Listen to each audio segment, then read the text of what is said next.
Alright guys, jumping right back into League for Dark Matter and X Potion. Round 8, we got the Guado Glories going against the Kilka Beasts. Luka Goers are taking on the Albed Sykes, and we're going to be going against the Ronso Fangs. So we're continuing the league, continuing the grind, getting to level 99, all of that stuff. I did not mean for that to rhyme. There's not many techniques we can learn, so we're just going to jump right in. We got volley shot targeted for Gira, but it's probably not going to happen.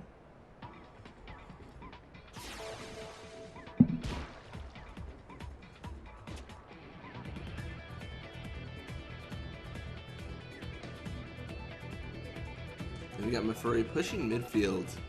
We're going to tackle right through, see if we can get the ball away. It looks like we're able to, which is good. And we're just going to pass right to the back line to sleep some players. So, with all these videos being scheduled so far in advance, this might have already occurred, but I've actually thought about implementing a new series, which I know everyone's probably like, why? Like, what are you talking about? You have 300 more games of Blitzball. Well, actually, mathematically, we have probably around 1,000 to 1,200 games of Blitzball left. But the argument is why. I want a new project, something I want to. It's kind of selfish. I don't want to record this so much as experience it, but I want to record the experience. A new thing we might be doing is on the weekends, I'm going to designate a set amount of time to playing through a lot of the Final Fantasy games. So chronologically, I'm going to try to play through every single Final Fantasy game that's been released that I can get my hands on. So, and what that means is I know I'm probably going to miss some. I know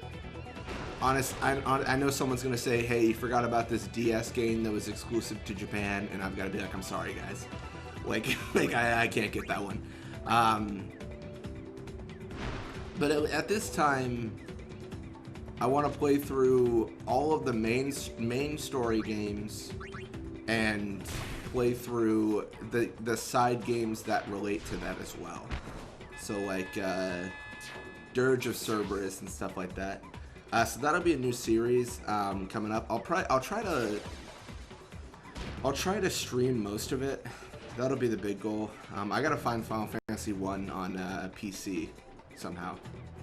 I mean, I've got it on PS3, so I guess I could just do it there. And I've got it on my phone actually as well.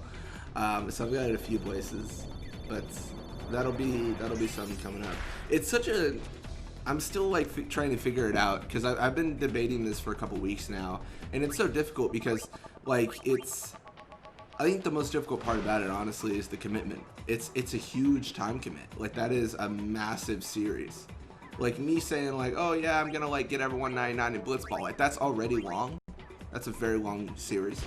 And me saying like, oh, I'm gonna do like this video where I try to beat things before I can. Or I'm supposed to, like I'm gonna play an overpowered series. Like that's not even a time commit. That's super easy.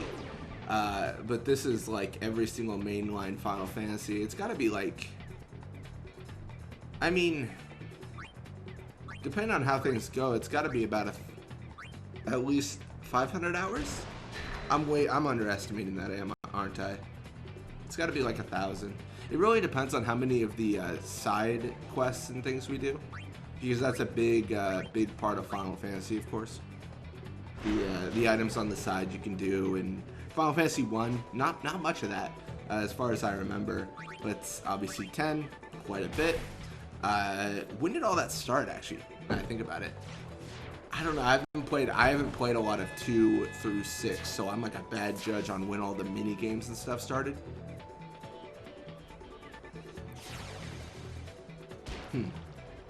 It's tough to say, but I think it'd be a fun series. I mean, obviously Final Fantasies, they're unique to themselves, so you don't have to play Final Fantasy 1 to play Final Fantasy 10. But I think it's kind of, like when you're listening to a song and it's like really good and you really like the song, but then you listen to the album and it's different. Like it's a different experience altogether. That's how I feel about this. I think we got a little bit of experience, and not much happened with the level stuff, but I think you get a little bit of experience, or you get a little bit of a glimpse into like the mindset of like the developers as you play through a game. But when you play through a series, like you're listening to the album, you're playing the album of Final Fantasy, and it's a massive commitment of time, but also it can be really rewarding because there's a lot of callbacks, there's a lot of design choices, and one of the biggest things I think would be impactful on the series is if beforehand I look into who was the developers and who were the major players, I guess, in the production of the game, and like how that changes through time. So like, let's say like, I know people on the Final Fantasy subreddit, like they know more than me.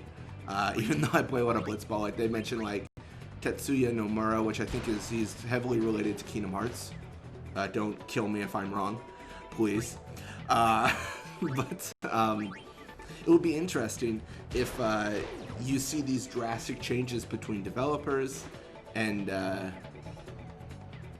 such. So that's what I'm most interested in, as well as experiencing a lot of the series for the first time. I've played through a lot of the Final Fantasy series, of course. I've played through Final Fantasy 1 all the way. I even recorded it all the way through on my other channel.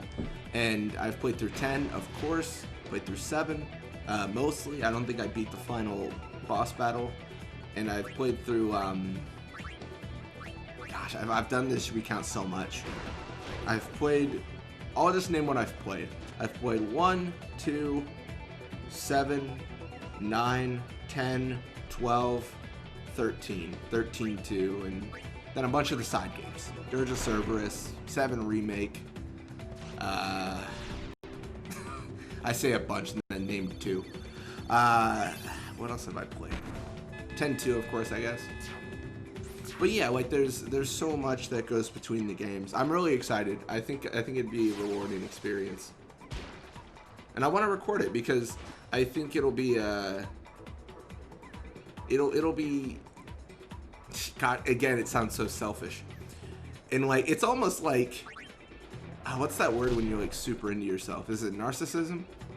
It feels like kind of narcissistic for me to say, but like looking back, like if I want to re-experience something, I could watch the video or see like my reaction to it. Like I mean, honestly, it's like the purest form of this has gotten really weird the way I'm explaining this. It's like it's storing the memory I had of the first time playing the game, and it's nice because I get to see like me going like, this will probably work, and be like, nope, it won't. Like it'll be kind of, because I don't know what's gonna happen. I think it'll be better to record and experience that for the first time. The one annoying thing would be the puzzles, because like going through puzzles and stuff, and I don't know how to solve it, like that would be annoying. I'm pretty good at context clues. Like I was playing through Final Fantasy 1, and they had like, I went to the first village. I talked to everyone because that's how I played these games. And they mentioned like, oh, this town's full of pirates, and I'm like, I bet when I get there there'll be pirates. And then I got there, and there were pirates. And then my job, clear out the pirates. Like, who would have thought? Who would have thought talking to this person would give me a hint on what was going to happen in the future? But yeah, that might be coming. To re-summarize this entire rant I've been on, a playthrough of most of the mainline Final Fantasy games, as well as the side games I can play, and experiencing the series. Before we play, we'll be marking who made the game and who were the major influencers of the production of the game, and then seeing how it changes throughout the games. I'm really excited, actually. I don't know if anyone's gonna watch. I don't know if 0 people are gonna watch, or like 5 or 100. Like it doesn't matter to me so much as experiencing it and sharing that with everyone else. I think it'll be really fun. Looks like we got a little bit of experience. Level up maybe for Zazzy. Ooh, level 69 Zazzy. Ooh, and even a level up for Ada Annoy. Jeez, that's awesome. Auto Guado, or Zazzy Guado, now level 69, more endurance and HP. Auto Guado, more attack, block, HP. Then Noi Guado got more things that don't matter, but he got leveled up, so that's important. Good for him. Looks like Iskin's contract with the Kilka Beast has expired. Iskin's going to be staying for about 12 games. We got Wedge's contract with the Albert Sykes expiring. He's going to be staying for about 5. Judah is staying for 11. So everyone pretty much staying. Zalats, Ronso Fangs. Oh, he's gone. Ergo Ronso now back on the team for 7 games. So looking at this scoreboard here, we got the Guado Glories taking out the Kilka Beast. Luka Goers just barely eke out. Okay, no. Look at this. Look at this. 2 minutes, 4 seconds. How did Balgerda score a goal? This game is broken. That is impossible. Did I? Okay, at least these are forwards and a midfielder. I refuse to believe that occurred. That's not real. But yeah. Anyways, thank you guys so much for watching. I hope you enjoyed it. And when you come back, we'll be playing more Blitzball. Till next time.